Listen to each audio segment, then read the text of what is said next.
The Russian space is among the worst farmland in the world. And so they've never been able to generate enough income to have a road network. Everything has to be moved by rail. And their frontiers are just huge and they're open. And if you've got a force that can't maneuver itself, your only reasonable defense strategy is to be forward positioned and use geography to help you out. So you expand until you reach mountains or oceans or deserts, and then you anchor on either side of those and plug the access points. Unfortunately for Ukraine, there are two of those access points on the other side of Ukraine. So the Russians were always going to try to push through and retake that territory that they had controlled for most of the last 350 years. Unfortunately for them, in the 35 years since the Soviet system collapsed, the Ukrainians have developed an identity. And now they would like to be something other than a road bump. There is something to be said for that. You just have to put it into context to really understand it. So the Russian point of view is for us to be secure, we need to expand until we reach a point where invaders cannot overwhelm us. We have to be able to plug those access points.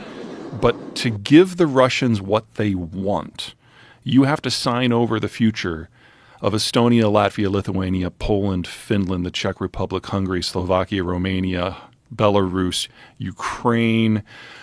Let's go on. Azerbaijan, Armenia, Georgia, Kazakhstan, all the stands. Basically, the Russians, in order to feel safe, they have to be able to occupy total populations that are twice of their own. And I'm sorry, but that's just not feasible. So, technically, the people who claim that NATO provoked this are correct. NATO can't have what it wants in Russia in order for Russia to feel safe. But for Russia to feel safe, they've got to occupy over 180 million people. And that was never part of the game. Well, I don't think it was just the Russians who anticipated it. Ukraine, the last war in 2014, basically rolled over. They proved to be militarily incompetent. They were corrupt, and they couldn't put up any sort of resistance. Crimea fell in just a matter of a couple of days. And I think a lot of us who are in the security side of things thought that this was going to be, to a degree, a bit of repeat. Now, excuse me, I was probably one of the more optimistic people for Ukraine because I had seen them develop a culture and seen them arm and train and had seen it be meaningful. But Ukraine's still a flat country and the Russians are still one of the largest militaries in the world. So even I was saying that within 6 months to a year, this was all going to be over. But the Ukrainians have surprised to the upside, and probably most importantly, the Europeans didn't just roll over and let this happen like they did the last 7 times that the Russians have gone on the warpath since 1999. And that's changed the game fundamentally. Well, there's 2 paths here, and the problem is we haven't seen either side fight in their full glory yet, and until we have that fight, we really can't judge. In their full glory, like meaning? Well, the Ukrainians are the underdog, but they're in the process of rapidly arming with more and more sophisticated equipment. And by the time we get to May, they will have been able to do a lot of deferred maintenance on the equipment they captured from the Russians, which was more equipment than they started the war with. And there will be 60,000 Ukrainian troops that have trained in NATO countries with more advanced equipment back in the field. So, we get our Athens, if you will. On the other side, the Russians will have finished their second mobilization, and they will have at least another 500,000 men in the field. Now, they will be badly trained and badly equipped and badly led with low morale. But troops like that have a technical term attached to them. Russian. There's nothing about this war that is unique in Russian history. The first year is always an absolute shit show. And then the Russians throw bodies at the problem until it goes away. And in half of those wars, the Russians ultimately win. So by the time we get to May and the mud season is over, we'll have a more advanced Ukrainian force fighting a much larger Russian force. And we will get our first real glimpse at how this is going to go. And we should know which way it's going to break. Now, it'll still take time. Because if the Russians are going to win, it's going to take them a year to overwhelm Ukrainian defenses, and then they have to occupy the country, and that's going to kill a couple million people. Or the Russians are going to be able to completely break the logistical supply chains that allow the Russian troops to even exist, and we'll have 500,000 dead Russians, and the Ukrainians will be able to push the Russians out of Crimea in the east. And then we get to talk about the next stage, because this is just the opening phase of what is going to be a multi-year and perhaps even multi-decade conflict. In May, right now, the balance of forces clearly are edging more and more towards the Ukrainians. They've proven to be more adaptable. When the Russians made it clear that they were going to do a second mobilization, that seemed to have broken the logjam in a lot of countries, most notably Germany.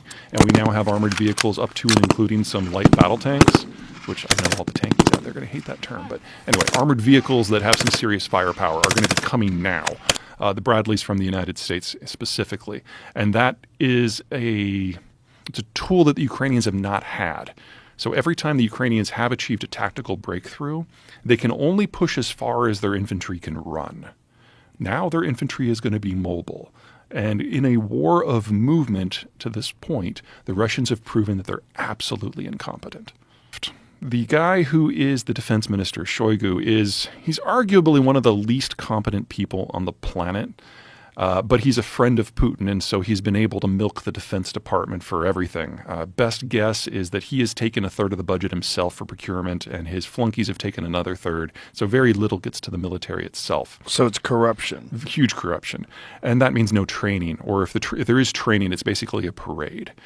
And when you're using a force that can only supply by rail, you're completely dependent upon trucks for local distribution, and that's why the Ukrainians went after the trucks with all the javelins that they got early in the war. They didn't really go after tanks, they went after the trucks.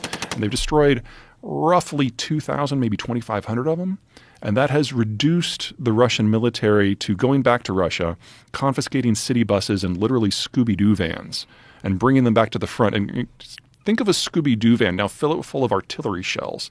You know, every time you hit a bump, and that is their primary ammo supply system now, because the rail system into Crimea got blown up, the Kerch Bridge, and what's going into the east is all under artillery range, so they have to use truck, and they're just not very good at it.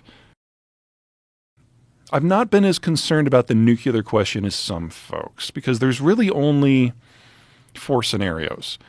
Scenario 1 is the Russians consider throwing one against the United States. But we've made it very clear from our intercepts and our sharing of information with the media that we know exactly where Putin is at any time. We're listening to his phone calls. We're reading his emails.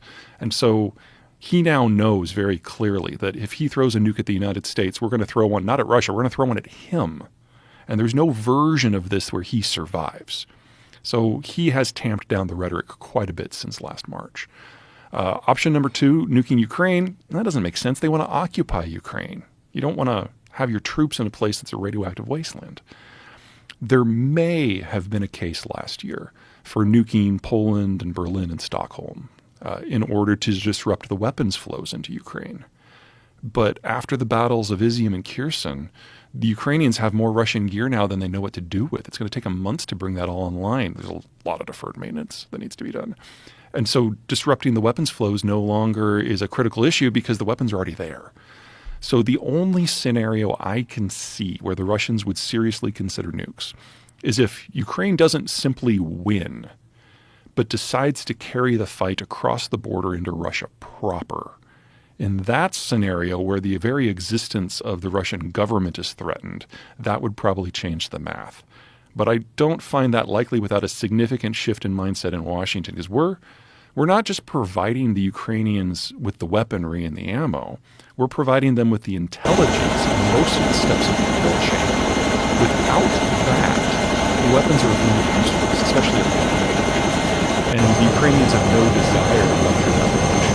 So we're talking about a theoretical release at a minimum 7 months away, probably. Russians are relatively casualty immune.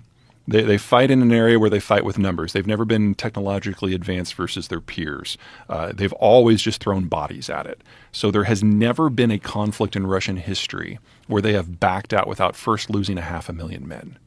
We're at about 100,000 now. We have a long way to go before the Russian military breaks. But that is a third in terms of military forces. In terms of civilians, we really don't know. It could be as much as 250,000 at this point. We just don't know. Yeah, well, the data exists on the other side of the front line. All we know are about what has happened in the territories that have been liberated. And if you think of things like Bucha and Izium, German radio intercepts told us as far back as May that there were at least 70 places behind Russian lines that had suffered massacres like Izium. I'm sorry, like Bucha, and when we've had additional liberation since then, it corroborates that general assessment. Hello arrow guys, വന്നിട്ടുണ്ടായിരുന്നു. welcome Watch back out! to my channel. എനിക്കൊരു gun Today I വേണം. am back with another brand new video. In this video, Trader Zeihan has discussed about ongoing Ukraine-Russia war. And in this video, he says about Ukraine's secret weapon, which turning Russian gear against them. So, if you like to know about current affairs and what's going on Russia-Ukraine, then you can subscribe my channel, because I daily upload this type of video in my channel. Peter Zeihan is an well-known person and famous person, and he also a geopolitical analyzer. He writes some books about on geopolitics, so you can access this book and watch this video.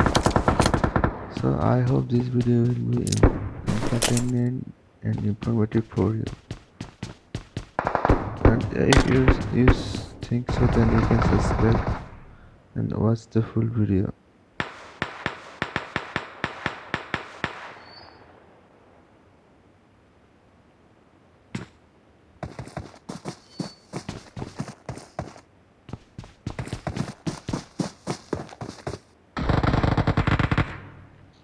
So I hope this video will be useful to you and you will be watching. Now I am going to end this video from here. If you think this video will be useful to you, then you should subscribe and watch each and every video of my channel. I hope you will be do this. Now I am going to end this video from here, but I'll be back with another video next time. Bye for now.